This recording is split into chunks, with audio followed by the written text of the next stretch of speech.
Welcome to Marketing with Soul on the Relevant Podcast channel, where we discuss how to make healthcare relevant to modern consumers.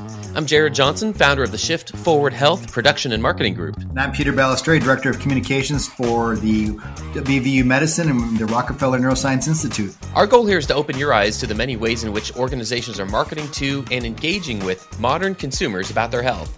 We'll guide you through 3 segments, each based on parts of a soul song: the hook, the groove, and the call. These episodes are fast-moving, so let's get right into it, Peter. The hook today is about the benefits of full value-based care for Medicare Advantage members, which means we're talking about ChenMed.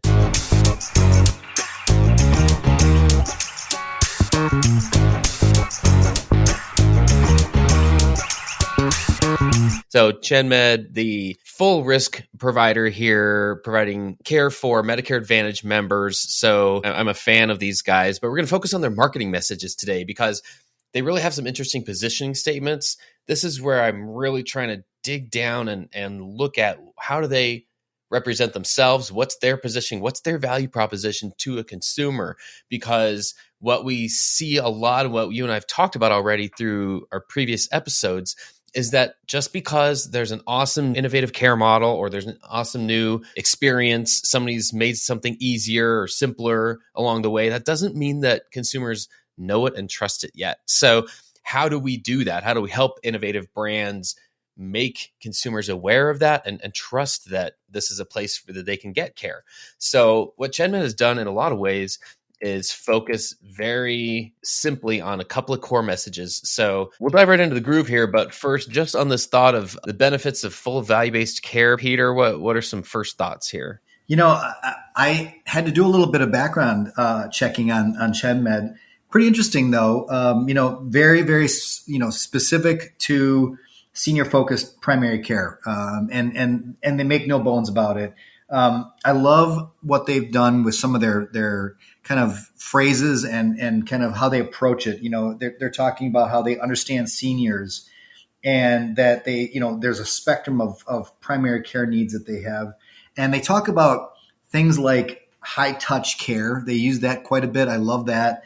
And, senior focused concierge care. So these are phrases and words that are probably, setting off some good bells for senior folks. And, again, they are rooted in outcomes.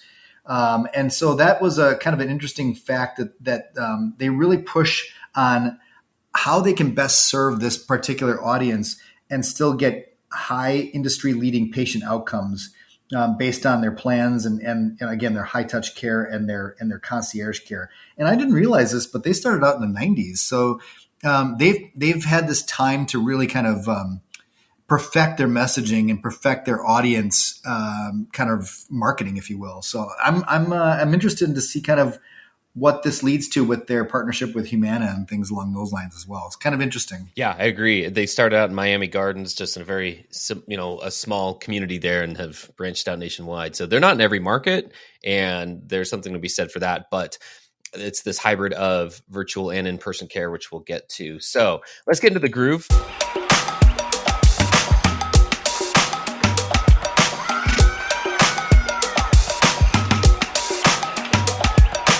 This is our main section of just describing this a little bit more and helping us understand. So I'm taking a quick tour of their website, Peter, and I'm looking at their homepage. There's a little toggle at the bottom. You can say for doctors or for patients. And when I toggle over to for patients, the main headline there says build a relationship with your doctor. So it doesn't say how good our doctors are compared to other doctors. It just starts out build a relationship with your doctor. And then the subtext says at ChenMed, you get VIP care. So that principle you were just saying about almost like senior concierge level medicine. Right. You get VIP care. That means a personal doctor and care team who know you, care about you, and have time for you. Right there, that signals there's likely some design thinking that took place to even come up with that wording, right? And then it also says you have 24/7 access to our doctors, on-site medications, and transportation to appointments at no cost to you. So they address like 4 or 5 pain points like right off the bat. Then you can scroll down to find a senior center near you. There's also a section that they call the ChenMed difference, which is a quick set of stats. There's 4 different stats that they put there. They say they have a cap placed on patient panels of 450 patients, which honestly, if I wasn't in healthcare, I wouldn't know if that was good or bad. But Right. I'm very aware now that that's like 20% of a pretty typical primary care panel. So they have a lot fewer patients to care for. Then it says 33% fewer ER visits and hospitalizations. I think that kind of piques everyone's interest on both sides, on the patient side and the doctor side. Then 10x, 10 times the time in person for doctors and patients. So I think we'll get back to that here in a minute, because I feel like that's part of their brand promise, if you will. And then the 100% board eligible or certified doctors. Okay, so I'm just kind of throwing a lot out here, Peter, but what stands out to me was in some of that initial messaging where they say you have 24/7 access. Okay, so they're talking about access. They say on-site medications. So for any population, getting a prescription is one of the most common parts of your visit. So they're saying we make that easy. And then they also include transportation to appointments at no cost to you. So they're dealing with cost. They're looking at transportation. They're like, okay, here are some common obstacles. And in just like 2 sentences to get right down to the point of here's what makes us different. They don't at this point explain here are the number of ways that we can tell you that we have a high degree of clinical care, that our quality care is better, slightly or slightly worse than somebody else's. I'm learning a lot just based on what some of these primary care disruptors are including in their initial messaging. And I think that's why it's worth paying attention. But what sticks out to you? I mean, I think that there's 2 things. First of all, it's a physician-led primary care model. And back to what you said, they're not so worried about where they're ranked or anything like that. They're worried about the audience, meaning they want to have a relationship. They don't want to be rushed along. They want somebody to understand their needs. And then, just the fact that it is all about the relationship. That was I think the first thing you said. And that was one of the important things, is that any one of my friends now that has their parents are still alive, I think that's what I hear from them is, oh, the doctor didn't rush me along, or, we went past the normal 17-minute, appointment that we were supposed to have. And in fact, I believe that in one of the upcoming episodes, one of the other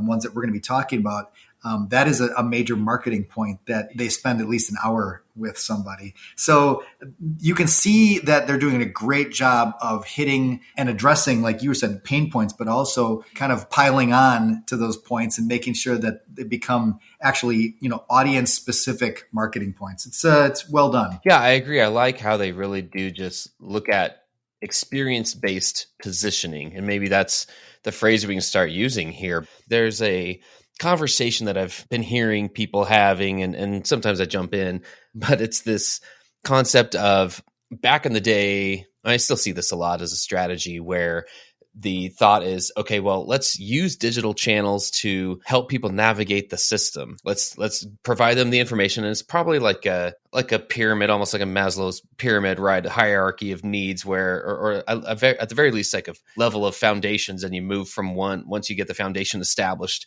you get other parts in the strategy happening. And the foundation for a lot of digital engagement with patients and consumers back in the day used to be, let's help them navigate that. And to a degree, that's still a big part of the types of engagement that we need to have. We need to make it as easy as possible. But lately, this conversation has changed to, okay, let's not just do that. Let's not just help people understand how to navigate this complex system. Let's make the system simpler to begin with. And that's a big ask. That's a tall order. So it doesn't all just happen at once, but that absolutely is part of a brand promise. It's part of your marketing. It's part of what you are telling a patient that they can expect when they engage with your practice. And so I think maybe it's just a thing that people understand and don't talk about, but I do think it gets lost in the shuffle a lot among all the tactics that we have to involve in a marketing strategy today. All of the different pieces there, I feel like there are more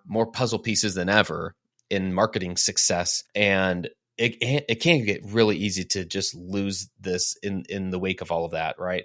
In the day-to-day, you're in the trenches, you're putting out fires, you're trying new things, but also trying to keep all those plates spinning in the air. One of those things might not be, hey, let's make sure that we spend some time innovating this experience. Now, I'm making a bit of a leap and assuming that let's get real. Right. Not everyone Right. has that much better of an experience at ChenMed or anywhere else compared to a traditional provider or compared to anyone else out there. That's not what I'm saying. What I'm saying is the messaging, the wording is important because it indicates what they're at least aiming to do. It is their brand promise is what they're trying to put out there. So I think that's interesting. And that section of the ChenMed difference, if you will, like those stats were fascinating to me.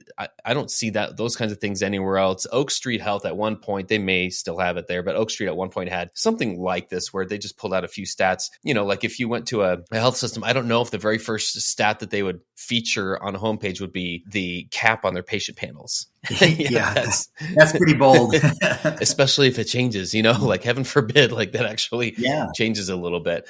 And again, I do think it's almost like I know they're trying to make a point of it there, but again, if I wasn't in healthcare, I wouldn't know if that was good or bad. There's 450 is their cap there, and I'm like, okay, I had no idea actually how many other patients my doctor sees. I just care that they treat me well. Right. Well, there's two things that I feel are a little bit missing, and my sense is it's obviously on purpose, and but I think it's interesting to call out is. Do you see much on pricing throughout their site? And just doing some looking at kind of who they are and what they do and what they're all about. There's really not much transparency on pricing. I don't feel like they actually need to put much out there in pricing. But then the other idea too is we've seen this on some of the other disruptors and companies that we've looked at in the past in other episodes. Was kind of that proactive health approach. I don't see that as much in their messaging, maybe as some of the other ones, maybe for kind of middle-aged or Gen Xers, if you will. Just a couple of things that I noted as I was looking through this. I wanted to get your thoughts on that a little bit too.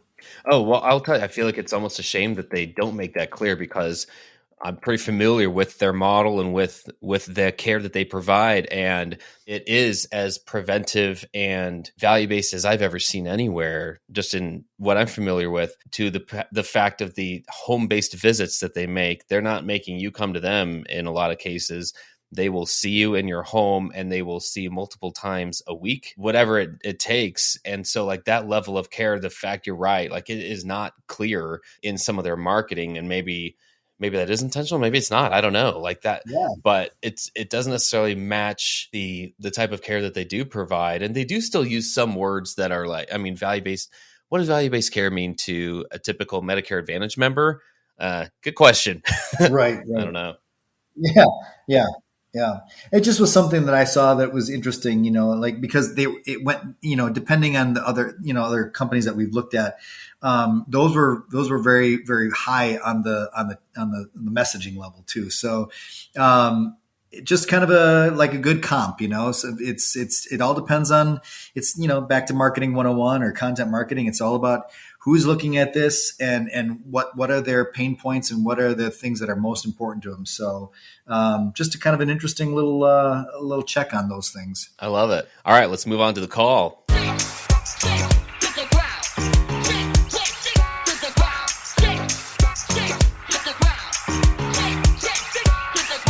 This is where we take a look at one thing that marketers can do with this information. What can they do to market with soul? And what we mean by that is how can we actually improve the health of America? This is a discussion, Peter, still I'm not hearing anyone else have really anywhere. And so, we'll keep being the torchbearers here. But what can marketers in healthcare organizations do to actually improve the health of America? This is just kind of a check against the system in my mind to make sure that we don't lose sight of the ultimate goal. It would be a good thing if there are fewer unhealthy things happening in the lives of people in our country. Like that's the standard here. That doesn't mean that there's not room for growth for health systems everywhere, healthcare organizations. There's plenty to do and plenty to help with. But what can we do to improve that overall health? And this also helps, I think, galvanize us to say there are reasons for us to look to partner with other organizations out there, whether it's because of, referrals or value-based arrangements or, full risk contracts. And I always think that's interesting. I love that we ask this question each time because maybe it steers us a little bit differently in our marketing at some points. So in the case of how's ChenMed addressing unhealthy America, I mean, I will go back to the care itself here and their ability to really do whatever it takes to use a relationship as the focus instead of just transactional medicine, if you will. And again, I'm sure, let's be real, that's not for every single type of care encounter across every single patient that they've ever had, but they have simplified in the fact that it is a membership-based like subscription essentially. And so you can see the doctor or contact them as often as you need each month for the same price. So there is some variability, I understand, for certain things, but like that right there is a model of pricing that I feel like that removes a barrier for some of those who just have not trusted the healthcare system to take care of them for whatever reason, unfortunately, then maybe this gives them an incentive to do so. And, you never know, maybe other primary care models out there, including those that are coming from innovative health systems, give us a chance to have some kind of membership-based program that just, again, makes it easier to not be like, okay, I would see them, but that one appointment's going to be $150, $200. If hey, I already paid for this, I'm gonna make that call. I'm gonna have that video visit or whatever. I just think the model itself lends itself to potentially improving people's health in that way. Yeah, I think, in my opinion on what they're doing to improve the overall health of the United States. I mean, this is a population that is slowly leaving us, right? This is for the boomer population. This is my parents and your parents, maybe even our grandparents. And these are people that are frequently mistrusting of kind of technology. So and then on top of it, they remember things how they used to be. The longer visits, the relationships with their doctors. They knew their primary care doctor by first name, and all those kinds of things that that ChenMed is aiming at. So to me, them being in business as long as they have, and they're in 120 senior medical centers in 15 states, they're clearly doing something right with a population that is a little bit harder to please than maybe adopters in the Gen X or even earlier the Gen Zs and the millennials and things along those lines. So they got to be doing something right, and for that purpose, I'm happy that they're doing a good job with that particular audience and demographic. So that's my thoughts on it, to be honest with you. So it was interesting to delve into them. Pretty cool stuff. Yeah, I agree. It's been fun to look at these guys, and I'm sure they'll come up on our radar screen again. And with that, that's a wrap for this episode here. And that's quite frankly enough talk from us. Now it's time to go do something about it. So on behalf of Peter, this is Jared reminding you that modern consumers expect to engage with their health in modern ways. So be sure that you're marketing with soul. Thanks for listening.